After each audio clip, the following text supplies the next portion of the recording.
Hey guys, it's Chandler, and welcome to the Healing Heroes. I promise you. I'm Chandler Stroud, an executive, wife, and busy mom of two, who after years of living with anxiety, health struggles, and an unshakable feeling like I should be happier, made a profound discovery that changed everything. Join me on a journey where unexpected paths lead to healing and more happiness. On this show, we'll explore unconventional ways to unlock more joy in your own life with the help of my very own healers and trusted advisors, the Healing Heroes. Hey everyone, there is so much to cover in today's episode, and it is full of incredible insights from my friend and mindset coach, Katie Wee.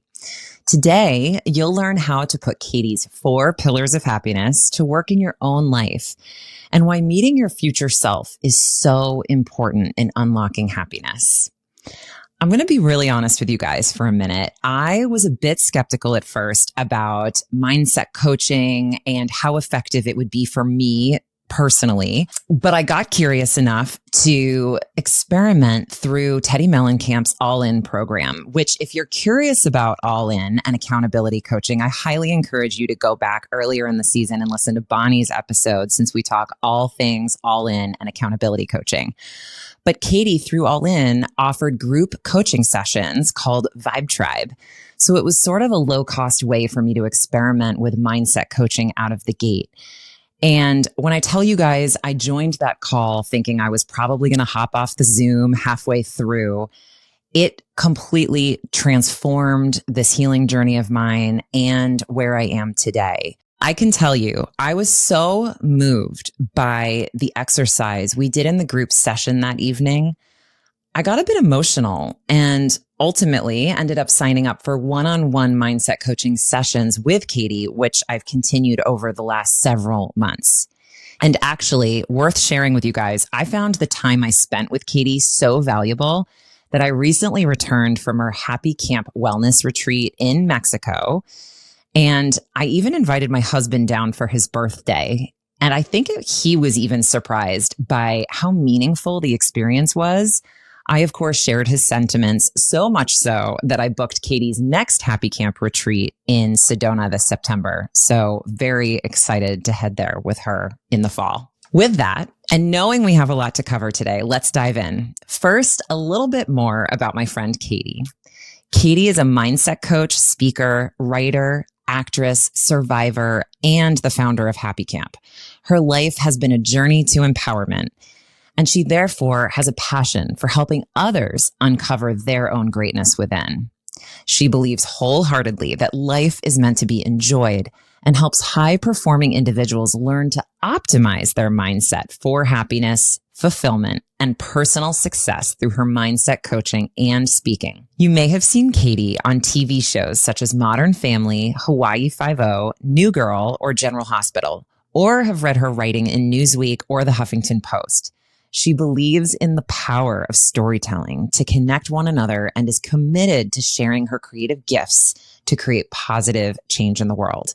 At Happy Camp, she teaches others how to love themselves on the deepest level and to use manifestation to create what they want in their lives. So with that, Katie, welcome. I love having you here. I'm so excited to talk to you today. Thank you so much for being with us. Oh my goodness. Thank you so much for having me. I am so happy to be here. This is already so fun.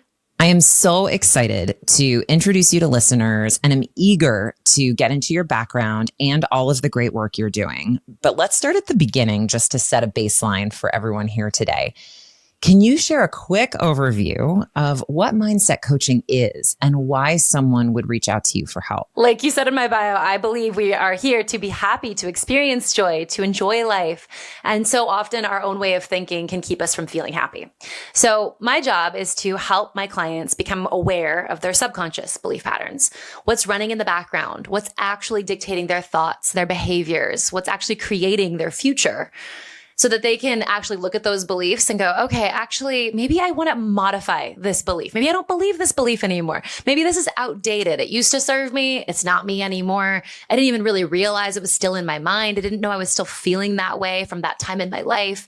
It's helping unpack a little bit of the way that we've interpreted our past, to look at how that's affecting our present, to understand how that's creating our future. Because most people don't want their same life just on repeat. They want more for their future than what they have experienced in their past. They want to be able to step into that amazing relationship, or start their company, or make more money, or find that perfect home, or to just feel happier than they've been used to feeling, or more fulfilled.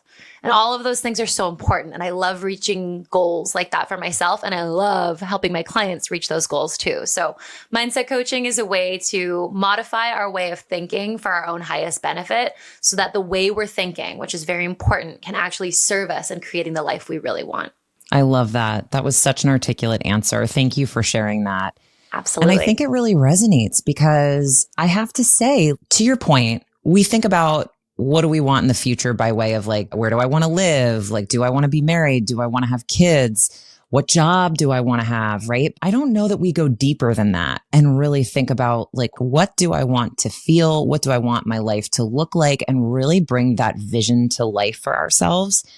And until you and I started working together, that's something that no one ever really encouraged me to do or think about.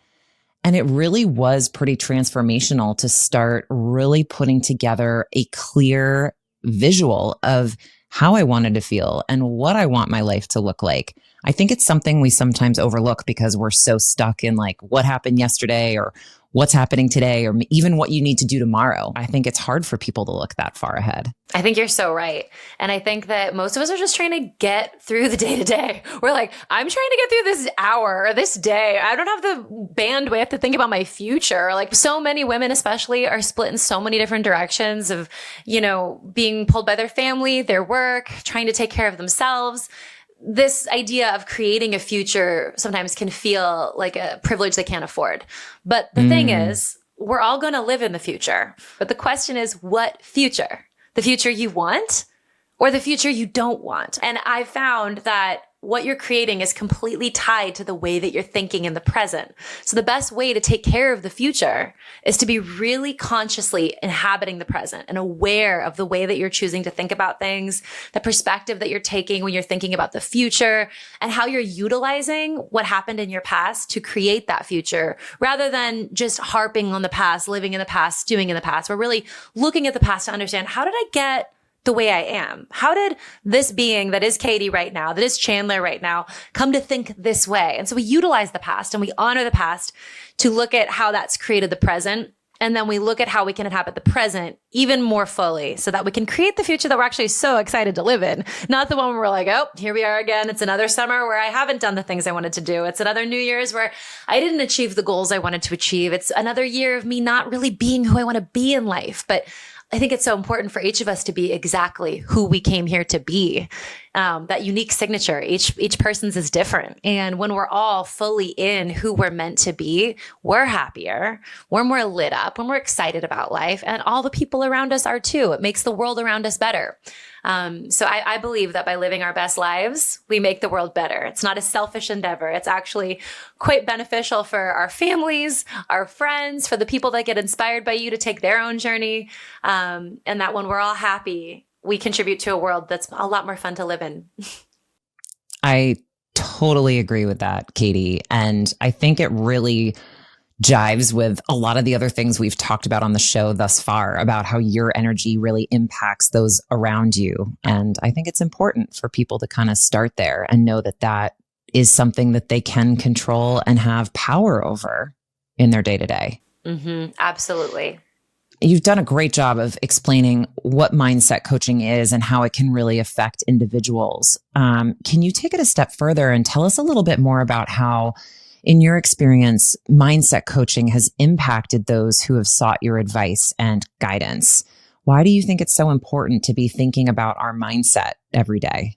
It has been so wonderful watching my clients change their lives through our time together. I've had clients manifest their dream relationship. A woman came to Happy Camp and wrote down everything she wanted in a partner, down to he was going to have a lumberjack aesthetic. We all laughed. We're like, okay, cool. He's going to be like a lumberjack. She's like, I don't know. I want this like sexy woodsman lumberjack. I want to travel the world with him. A few months later, she sends me a picture of her traveling, doing a cross-country road trip with her now boyfriend, who looks like a hot lumberjack. It was just like magical, And then a client who just manifested her dream house. She really wanted to, be able to find a home in a certain area, and she wanted to be able to have that life feel happy and social. And she found this perfect home in this community that's very social. She's made all these new friends already. I have clients who have stepped into bigger roles, who have kind of owned who they really are, who have been able to realize that maybe they've been holding themselves back with their own lack of confidence, their own not believing in themselves fully, and they've stepped into bigger roles with title bumps and more money. I've had clients start their own business or podcast, people jumping into, this is my real passion, and how can I figure out how to do this? And how can I really do this in a way that will be fulfilling and satisfying to me? I've had clients change their bodies and their relationship to their bodies completely, of just, the thing that was really tripping them up and their daily unhappiness was just this constant critical nature with their body, this constant desire to lose weight or to be in a physique that's different from the physique they have now. And those clients, one of them said to me, I just got tired of all the drama of doing well on my diet and then blowing it, and then doing well on my diet and then blowing it. I just got sick of my own drama because I started to see through that cycle. I started to become aware through the work we're doing of how I do that to myself. And I stopped wanting to do that to myself. And instead of doing super diet and then super going crazy with my food, I just found that middle path.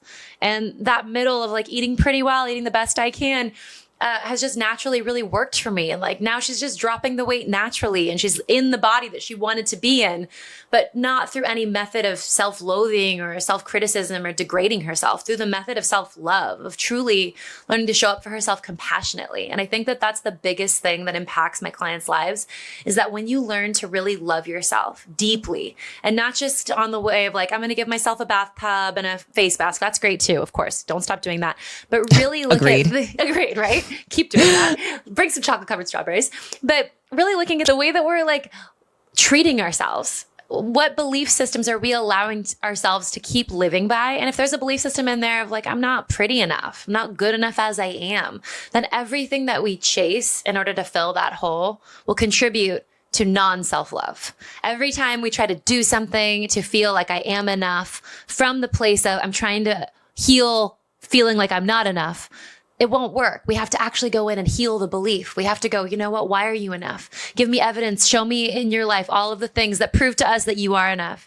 I think the biggest thing that my clients get is self-love. They start to learn how to love themselves for real, in a way that's actionable, not just like the froofy stuff on the surface, but the actual feeling of leveling up our belief system. Because if you have a belief, for example, of like, I'm not successful, which is one of my clients was in this place. Like, I'm just not that smart or that successful. We had to actually go in and heal that belief instead of keep trying to take the action that goes like, oh, look, will this make me successful? Would this make me successful? Instead of chasing and trying to fill the void with external accomplishments, we're like, let's build that belief from the inside. So it's really healing our belief system and letting that trickle on outward.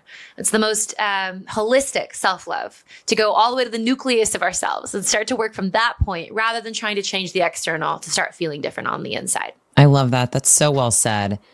And I think what's really interesting, especially that I found in working with you, is like with respect to self-worth, I think one of the things that was so powerful about working with you is, and I've said this before on the show, I didn't realize that my self-worth was in the condition it was in when we started meeting. So what do you do with these clients who maybe on the surface look really confident and look comfortable in their own skin and would go into that meeting and have faith and trust in their ability to succeed in that environment, but still have really low self-worth? You know, what does that look like, and how do you work through that with your clients? Mm-hmm. Absolutely.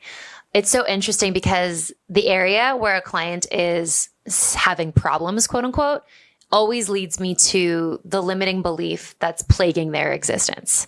And there's usually more than one, but the main one. And I think that when we work on one at a time, it's easier to kind of play. We're not like whack-a-mole. We're like, okay, I'm going to work on this thing. It's not like this and this and this, because all of us have self-worth issues, myself included. I've not met a single person who does not. I think it's just part of the human condition. And I love helping people empower themselves and get their self-worth up, so they can actually start attracting the things that they deserve, the people that are on their level, the opportunities that make them excited. That's what happens when we level up our self-worth. There's just more good things on that level come to us. It's so cool to watch that happen.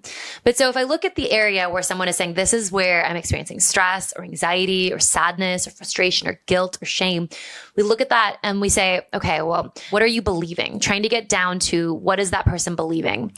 And once we uncover that limiting belief, it's really just about doing the work on it. It's starting with, Byron Katie is an incredible teacher who has given us a framework of how to look at limiting beliefs. And I've adopted a lot of my work from her. But do you know this is true? Do you absolutely know this is true? And sometimes the first question is like, yeah, I think it's true. And then it's like, okay, do you absolutely know it's true? Would it hold up in court? Could you absolutely get everyone in your life to agree that this is true? And usually the answer then is like, no, I don't think it's totally true. I get it. It's not maybe like in court going to hold up. Okay. So I can understand that maybe it's not true, which is the first step.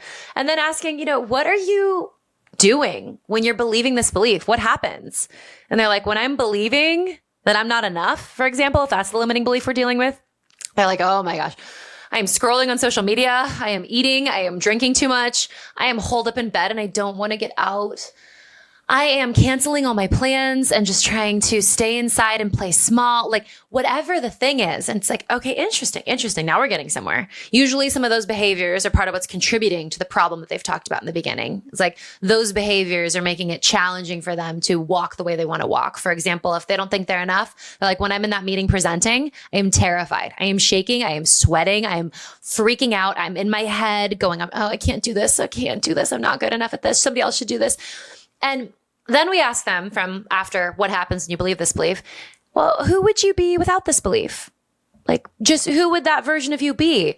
And they're like, wait, what do you mean? Like, if you just didn't have that belief, if it just wasn't in your head, who would you be? And they're like, oh my gosh, I'd be happy. I'd be feeling empowered and confident at work. I would walk down the halls knowing that I deserve to take up space. I would be putting myself out there for opportunities. I might start my own business. Like, they start thinking about who they would be with that giant block removed. And then start asking, well, what's the opposite of that belief? And if it's, I'm not enough, it's, I am enough. Okay. And how would that version of you act?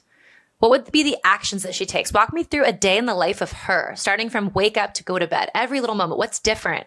Does she actually take the time to curl her hair and get ready for work because she's excited to go present? Or is she spending all that time doom scrolling, thinking about how poorly this presentation is going to go, walking out the door 10 minutes late, feeling unprepared? Asking just, how does that version of you show up?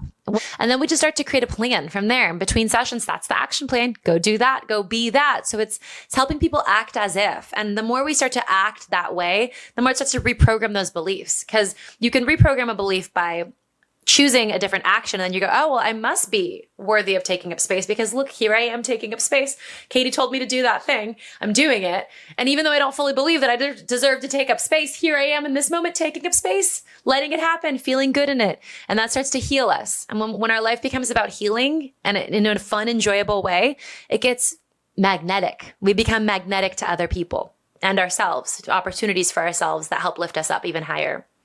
I love that word, thinking about magnetic people. I think we all know them, right? Those people that you just want to be around all the time because they're so like at peace and comfortable in their own skin. And you just sense that there is a deep rooted sense of self-worth there. When we are around those people and they have enough self-worth to just sit there and be present and be themselves without this constant narrative in their head of like hating themselves. We're like, how do you do that? I want to be around you. You doing it makes me feel like I can do it. Yeah, it's so true. It's so true. Thank you for sharing all of that, Katie. Of course. I am curious, since we started talking about some of the work you do with your clients, can you speak a little bit more about the 4 pillars of happiness that you teach your clients when you're working with them? So these are 4 of the strategies that have helped me so much in my life to become happier. And they're the 4 things that I teach my clients to really pay attention to. Number 1, learn from life. Life is here for you. And I think that so often we think little challenges that come up are hindrances in our success path, but they are the success path. Dealing with that little problem, that hindrance, that little bit of resistance, that friction, that thing in our life that we think is just a slowdown, looking at it and going, why is this showing up in my life? And how could I relate to this differently? How could I relate to this situation differently? What am I believing about myself that makes this situation painful and frustrating? Is your sister-in-law texting you to be like, hi, just want to make sure you're coming on Sunday? And you're like, oh, that's so annoying. What is that for you? What is that? It's like she's just checking in, but you don't like it when people think that you're, not on top of your stuff. Well, that's a normal thing for her to check in. Maybe do you need to look at, do you think that you're someone who's not on top of your stuff? If you were, what would that mean about you? Oh, it would mean that I'm irresponsible. Do you think you're irresponsible? No. Do you really know that you're not irresponsible? Do you think on some level that you are? And they're like, maybe on some level I do think I am a little bit irresponsible. Okay, well, let's look at that. Let's heal that. Let's heal your inner belief system rather than just trying to blame other people or blame other things in life for why we're unhappy. Let's look at how we can take that vertically rather than horizontally, which means like we're battling it out on the horizontal plane with everybody else. How can we make that just our work? Every single situation in life that happens is grist for the mill. It's an opportunity for evolution. Good things, bad things, mediocre things, meh things, they're all opportunities for evolution. So taking everything that happens in life as an opportunity for us to learn more about our own perspective, more about where we sit in our own growth path, and more about what we want. So just using that non-judgmentally, just using it and learning from life. Because when we do, life is just constantly presenting us with our perfect education for our own evolution, and our own evolution equals our own happiness. The more you go, the better life gets. It's so cool. It's like the best reward system in the world. So learning from life is a way to get there. Number 2, be your own best friend. Oh, this is so important. The longest relationship that we're ever going to have with anyone is the relationship we have with ourselves, right? So true. Forever. Yes. And yes. We're talking to ourselves all day long. And so many of us are so mean. Like, if you are listening to this and you have ever been mean to yourself in your head, or you've been mean to yourself up until you listen to this right now, how about just take a moment and go, you know what? How is this serving me? How is this me being hard on myself, mean to myself, punitive with myself? How is it serving me? It's actually contributing to my own unhappiness. It makes it feel heavy when I try to take action because I've been so mean to myself. It's now hard to make that step forward to actually do the things I need to do. And wouldn't it just be better if we could live inside our head with somebody nice? And that doesn't happen overnight. That negative voice inside our head formed over years, decades. But can we start just creating a kind voice? Can we start speaking to ourselves like we're talking to our best friend or our daughter or our niece or somebody who loves us is talking to us? Maybe we have to replace that voice with our mom or somebody that, if we're talking to ourselves, we want to make sure that that relationship is one where we have this desire to not hurt that other person. So I often think of my little niece, she's 7 years old. I never want to do anything to hurt that little angel. So I start talking to myself as if I was my 7-year-old niece. Think of her. And when we do that, we make our whole experience with ourselves so much more frictionless. We don't have to be living in this like dungeon of like berating and self-loathing. We can be in this place of just like, it's nice in here. And it takes work to get there, but it's just being cognizant of those thought patterns, catching ourselves when we're doing it, and replacing those mean thoughts with supportive and kind thoughts instead. And I love that tangible exercise because I do think it's so much easier to be cruel to ourselves than to someone else we love. So I think that's a really good tool for people to use, women to use in thinking about how to be kinder to themselves in their own head. Because sometimes it's hard to just say, be nice to yourself. It's like you're in this pattern of doing and saying these things to yourself for so many years. It's really hard to snap out of it. So I love the example you gave about thinking about someone that you really care about and would never be mean to, and pretend that you're that person. And I think that's a really accessible way for people to try this. Just try it on for a day and you might forget. Try it on for as many minutes per day as you can. But our relationship with ourselves is so important. And the degree to which we're hurting ourselves is the degree to which we're manifesting pain, problems, and frustration in our life. They're not different. And so people often think that just being nice to yourself, it's like, well, who cares? It's just me. I don't need to be nice to myself. It's like, well, if you care about the future that you're creating and the life that you're living in and how happy you feel in the external circumstances, know that your external circumstances are a mirror of your internal world. So if you want different external circumstances, you gotta start being kinder to yourself. And I think, myself included, a lot of people do not start being nice to themselves until they realize that there's like something on the line.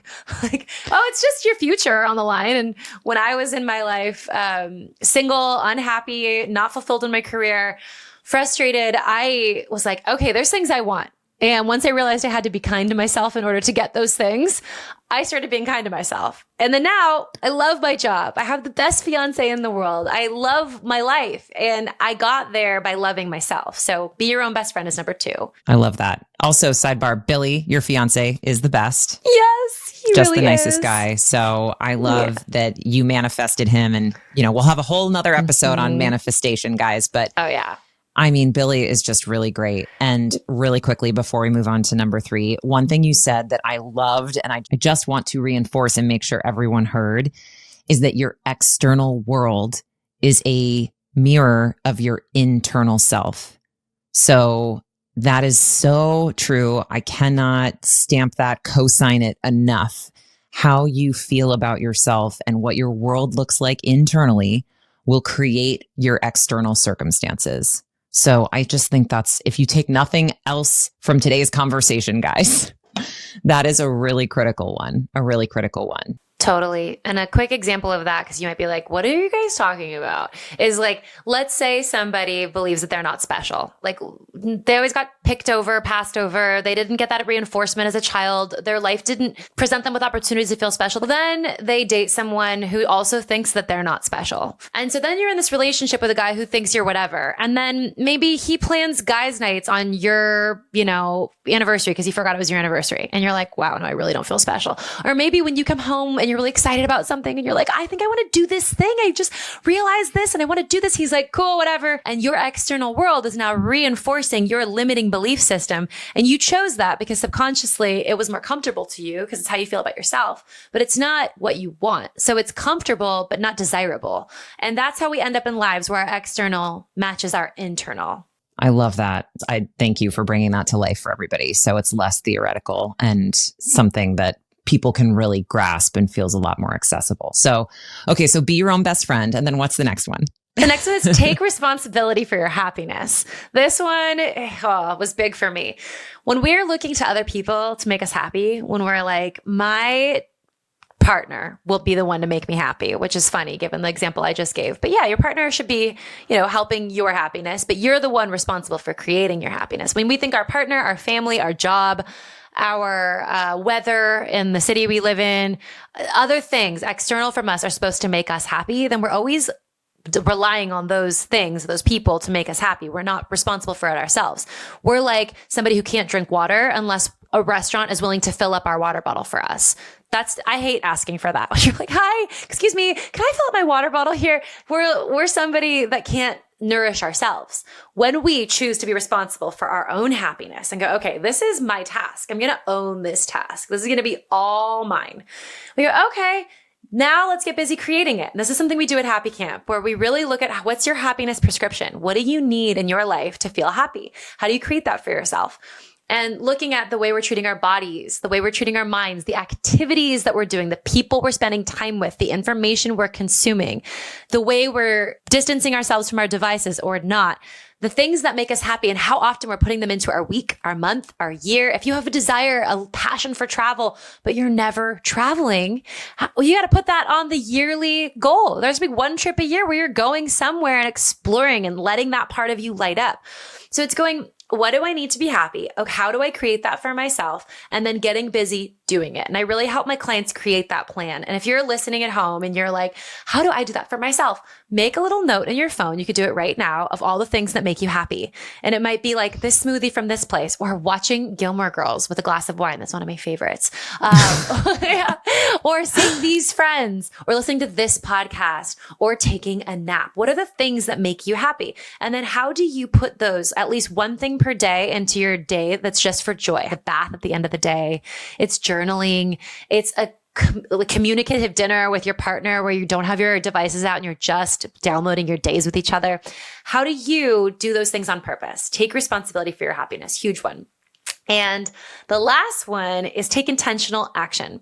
So once you understand what your limiting beliefs are, which you can get to the bottom of at Happy Camp or in coaching, you start to create a pattern for how you're going to act like the person, a plan, act like the person who believes the opposite of that belief. How does the empowered version of you show up in your life? The version who knows that they're worthy of love, the version of you who knows that they're beautiful, the version of you who believes they can take up space, the version of you who knows they deserve to be heard, the version of you who knows that they are good. How does that version of you show up in their life? And it's going to be in some ways opposite action of what you've been doing, because you would have already been doing those things if you believed that. But in taking intentional action, we help create that feeling for ourselves. That belief system gets reinforced by becoming that version. So that's how we change our lives. That's how we manifest our dream lives. It's very, very fun. I obviously get excited when I talk about it. You do. And I love it. You really light up. I mean, I'm sitting here like, keep talking. Like it's just, I could listen to you all day. I mean, you were such in flow state with whenever you start talking on this topic, and I love it. Thank you. But the other thing you said that I loved as you walked through the 4 components of happiness as you teach them is like, it is healing, but you don't talk about it in a way that's negative. I really think healing is just getting curious about yourself and doing that audit in a way, right? Like, how am I feeling? What do I believe? What do I want to believe? And it seems so simple, but it is really, really powerful, really powerful. Yeah, I believe healing is fun and can be fun. There's parts of it that are heavy, no matter what. There's parts of facing ourselves that are hard. Especially when you go into those places where we haven't been able to have compassion for ourselves and we're able to start having compassion, that can be really beautiful and tear-filled. But what I love about healing is that I've always kind of been someone who's like, what's in it for me? For better or for worse. Aren't we I've all, been like, Katie? Yeah, I think everyone's like, why would I do that? Like, why would I do healing? Like, my life journey took me through healing, and not exactly a way I expected or even wanted at the time. But what I realized is that the more I healed, the better my life got. I started looking like more beautiful to myself in the mirror. I started having less wrinkles. I started having less health problems and feeling really good in my body. I organically, naturally reached the goal weight I'd been trying to reach my whole adult life. I had better relationships with my friends. I manifested my perfect partner, my perfect soulmate. I created a business in a really short amount of time that now has helped hundreds of people create happiness in their life. And that it just shows me that there's really no limit to what we can create and who we can become and what we can have if we're willing to do the hardest work, which is loving ourselves. And most people think like, well, I'll do the hard work of like climbing a ladder at this job and raising 3 or 4 children and like waking up at 4 a.m. to do my workout. And I will do that hard, but I won't do go inward hard. And it's like, oh, babe, you're missing all the good stuff, because if you do the go inward hard, all of that other stuff will change in a really beautiful way in ways that you don't expect. But you just have to be willing to do the healing thing. But for me, the reason it's fun is because life getting better and better and better is fun. Stepping into more money, more freedom, more enjoyment, more happiness, more relaxation, more flow, more fulfillment for me has been fun. So, I look at it like if you have goals and you're a goal getter and you love the feeling of improving, which I love that feeling, then healing is for you. And it doesn't have to be some like sad thing where there's like healing and it can be like from the happy camp, you're going to hear like, Fleetwood Mac and 90s music, and you're going to do yoga and have brunch and with your friends and like drink wine under the stars and paint. Like it can also be joyful because the process of becoming who we truly are is, in my opinion, so joyful. I mean, I just want to stand up and slow clap that entire answer. Katie Wee, everybody. I mean, welcome to the Healing Heroes podcast. That is exactly what we are doing here. We are creating a happy space for you to heal. Healing can be fun. It can also be hard, but you do it because of what's on the other side. And getting curious about yourself can be a really fun and uplifting process that starts to shift not just what's within you, but everything in your external world. And that's exciting. You see those shifts, not just in yourself, but in your kids and even in your relationship with your friends and your husband and your community. And it's just like, yes, more of this, more of this. This is so great. So that was so articulate and beautifully said, Katie. Thank you for summarizing that for everybody. I want to make that a plaque and just like put it on a wall. Yeah, let's do it. Let's do it. I know you've been on your own healing journey, as you referenced in your answer, specifically from childhood trauma. And I'm really curious how you were both impacted by that trauma, but more importantly, how the work you've done to shift your mindset and heal has made a difference in your life. So when I was a kid, I was obsessed with dance and all I wanted to do was become a professional ballerina. So my parents were like, okay, let's hire a professional teacher for her. They hired a private teacher for me to have private ballet lessons so that I could get better. It was all about reaching my dream. And I was so excited. But unfortunately, by the time I was 12, he started sexually abusing me. And that went on until I was 16. And I just got really confused because I couldn't tell anyone. And he told me, don't tell anyone, I'll go to jail and you wouldn't want me to go to jail. And I love you. And this is what love is. And no one else would understand, but we're in a relationship. And I was so confused and conflicted internally. And I knew none of it was right, but I also didn't want to make things awkward in my life by coming forward to my parents and ruining my chance at having this teacher help me achieve my dreams, and also having my parents feel guilty or being a pariah in my town, which, gosh, I really think that would have been a horrible existence for me as a 12-year-old. But what happened was I just packaged it all down. I just pushed it all down and I didn't deal with it at all. And I acted like it wasn't a thing that happened. I just put it in a locked door within myself. Like, that didn't happen to you. Just keep going. Because I felt like I needed to keep going. I still had all these dreams and these goals, and I couldn't accept the enormity of the pain I felt, which was like, I felt very, I think, taken advantage of and small and unimportant. And the beliefs I inherited at that time that I've really focused on were like that I was a bad person. I felt like this happened to me because I was bad. Like I must have attracted the situation or made this happen because I'm inherently bad, and he could see that in me. And that's why this happened. And I also felt like I can't achieve my dreams because he was, with his actions, making it clear that like he didn't care about my dreams. Most of my sessions were not dedicated to him actually helping me get better. They were I was being abused, and it just made me feel like, oh, it's so pathetic that I even thought that you thought that I could be a star, that I could reach my full potential, that I could be a professional dancer. And then the third thing that really came up for me was I just felt unworthy of money because my parents were paying so much money for these expensive private ballet lessons. And I barely felt worthy of them when I was making the most of them. Like when I was trying so hard to get better and every minute of the session, working my little butt off. And then once less than half of the sessions were being used for ballet, I felt like, oh, he's just wasting their money. He's just taking it. And like, I'm the one, and that's the problem here, which is a normal thing for children to blame themselves when it's not their fault. But like, I felt like I am so unworthy of all this money that's being poured into me. My family's probably not going on bigger vacations because of my dance program and, my brother's programs. Like all the money's being poured into us. We're the next generation. Our parents are investing in us. So those limiting beliefs plagued me throughout my life. And I found myself, because I thought I was a bad person, just going so far above and beyond to try to people please all the time, to try to be seeming perfect, doing the best, to try to prove that I was good enough in every situation.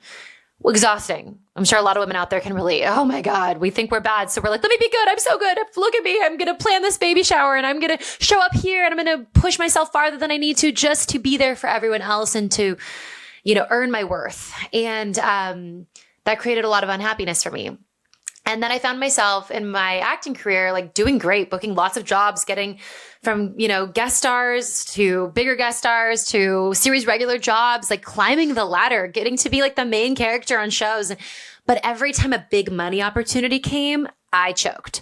I just blew it. The screen test, I would just like, I'm in the room with John Stamos, reading with John Stamos. My childhood dreams are coming true. And I'm like, oh my God, I can get this part. I can do it. But there's something in me that's like, you can't do this. You're not the person who achieves their dreams. This is a no for you. This is the last you're going to get of this moment. Like that negative voice just kept me from ever being able to push into that next level of achievement, of being able to empower myself to achieve my dreams. I just held myself back over and over again because I didn't believe I was someone who could do that. And then with money, that's kind of one and the same.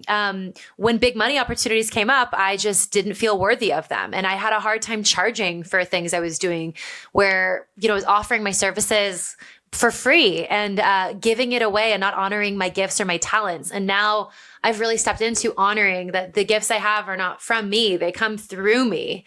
They're not mine, and they're of high value and high caliber, and they've helped people in enormous ways in their lives. They've helped me. And to honor the value of that gift and really respect that gift and to give myself the life I know I deserve with my gifts and with my abilities and leveling up and allowing myself to do that. That's been huge for me. But it's been incredibly empowering. And being able to kind of overcome those limiting beliefs in my adulthood is so healing to the little girl who didn't think she was good, who didn't think she was worthy of her dreams, which also I did become a professional ballerina. Thank you very much. Did it for one season and then was like, I'm out. But I needed to prove it to myself, And Amazing. I keep needing to prove it to myself. But now I'm the version of me who knows she's worthy of all the things she really desires. And it feels good to live in that place.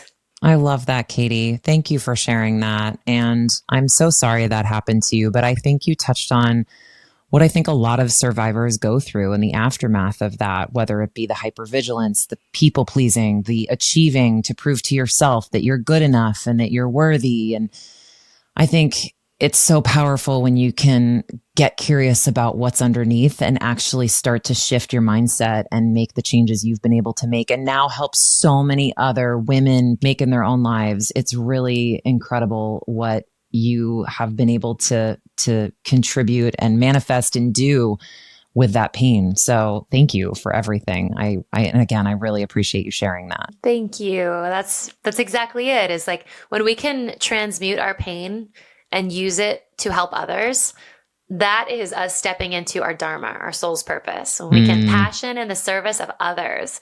And I have a passion for helping people in this way because it's what helped me. I love doing it so much because I know the outcome. I feel confident in the results that are there for them of doing this work. And that's been a beautiful thing for me to experience. Love that. Shifting gears a bit, I know your roots are grounded in dancing and yoga and, of course, acting.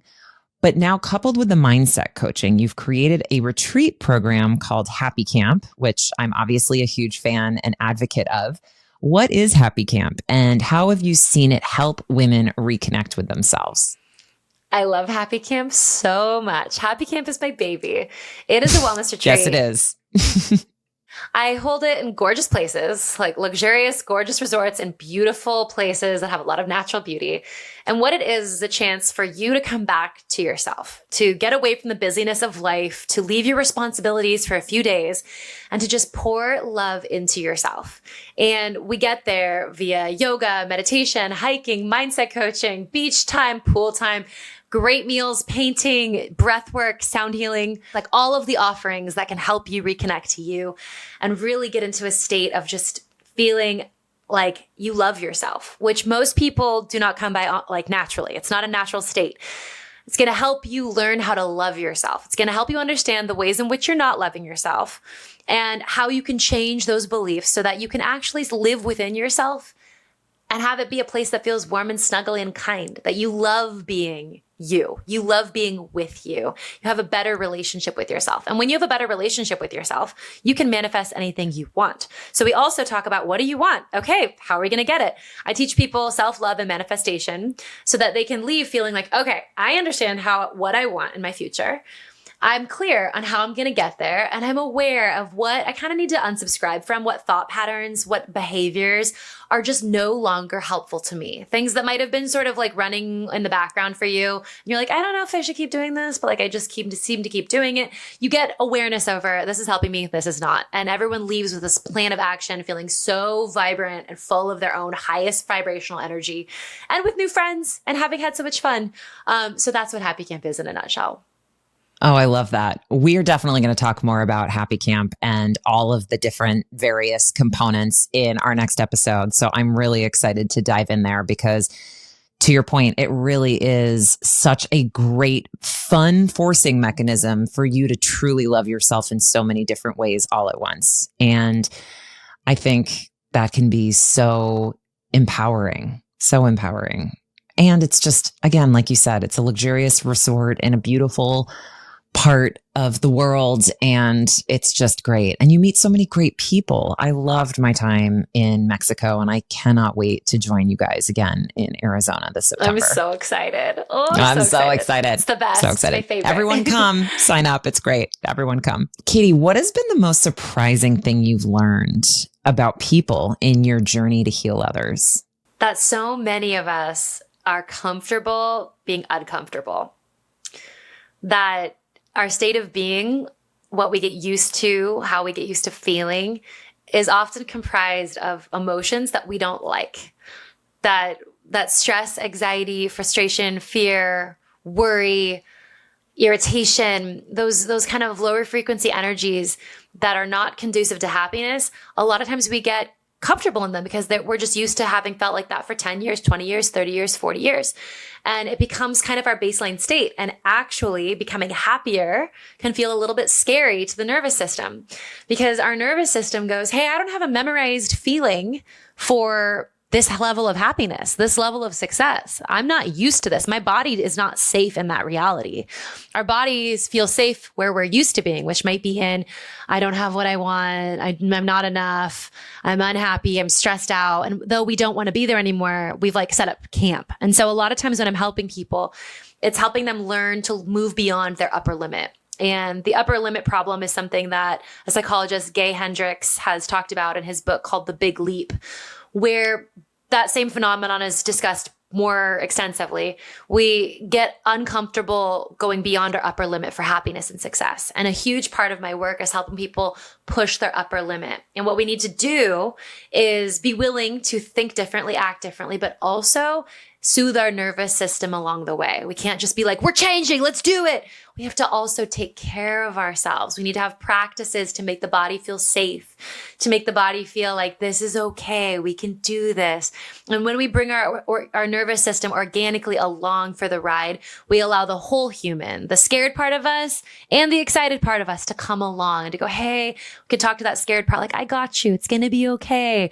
We're going to be fine. And that's been a huge part of my healing as well, is being open to receiving new levels of well-being in my life, being able to step into that, being comfortable in that, and bringing every part along for the ride so that I can inhabit that fully without fear and anxiety. Thank you for breaking that down for us. There's so much I want to go into with the nervous system. I do think it plays such a role in this journey. So I love that you reference the body in this as well, not just the mind. Mm-hmm, totally. Any suggestions for how people can start shifting their mindset at home if they aren't ready to hire a coach for support? One little practice that has helped me so much in my day-to-day is to just ask myself, what's the story I'm telling myself right now? In any given moment, you can ask yourself, what's the story I'm telling myself right now? If you're waiting in line at the grocery store, is it like, oh, this day is not going my way, of course there's a line? Or are you like, you know what? I have 8 minutes, it seems like. So there's 3 people in front of me, at least 8 minutes. I'm going to listen to that podcast. I'm going to listen to 8 minutes of my favorite podcast. Or I'm going to text back all the people in my phone who I haven't texted back yet and use this as an intentional time for communication. Or I'm going to listen to music. I'm going to listen to 3 songs that I love in this 8 minutes.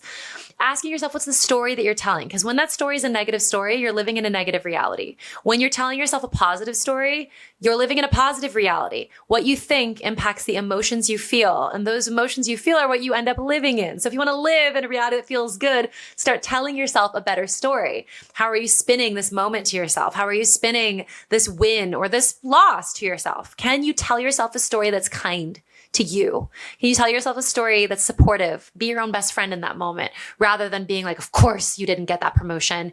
Can you say, you know what? Better things must be all on the way for us. That's what your best friend would say. It wasn't the right thing if it didn't work out. The right thing will come. So just being aware of your thoughts. That's the number one thing, is noticing those thoughts and noticing when you're telling yourself a disempowering story. And number 2, spending 5 minutes each morning before you start your day and before you look at your phone, writing what you appreciate about your life and what you appreciate about yourself, most importantly. Have a little journal by your bedside. And while your brain is still really open because you just woke up and it's not like trained on anything yet, you're not into problem solving mode, I want you to just start the day with appreciating your life and yourself. Because when you start the day with that frequency, you notice that all day long, not just in your life, but in other people, things you appreciate about other people, other circumstances. You see yourself in a more flattering light, and you have to start training the brain that way, because most women have been training our brain the other way for like 10, 20, 30 years. Marketing, influences, childhood. There's a lot of reasons why you don't feel good about yourself. Don't blame yourself. But you got to start training your brain in the opposite direction so that you can see how great you are and how much you have beauty and happiness and goodness in your life. And the more you're aware of what's already good, the more you'll be able to create even more. Thank you for that, Katie. I can't think of a better note to end on. I loved our conversation. As always, I'm so grateful for you and all of the time you and I have spent together, but also for today's conversation. Thank you so much for being here and sharing all of your wisdom and insights with everyone today. I know I took many new things away, and hopefully our listeners did as well. So really appreciate you. Thank you for everything. Absolutely. My pleasure. It's honestly been such a treat, Chandler, knowing you, working with you, doing this podcast. I'm just, we're on this path together, and it's beautiful to be supporting each other and to be helping others uplift their reality, because we've both experienced so much new joy and freedom and fulfillment. And I think that spreading that is, I can't think of anything better. Thank you for that. And to those tuning in, if you enjoyed today's conversation, please share it with friends and don't forget to subscribe. You can also visit healingheroespodcast.com to get resources, meet the heroes, and share your ideas for future episodes. Thanks for listening, everyone. And until next time, remember, be curious, be courageous, and be kind to yourself. You've got this.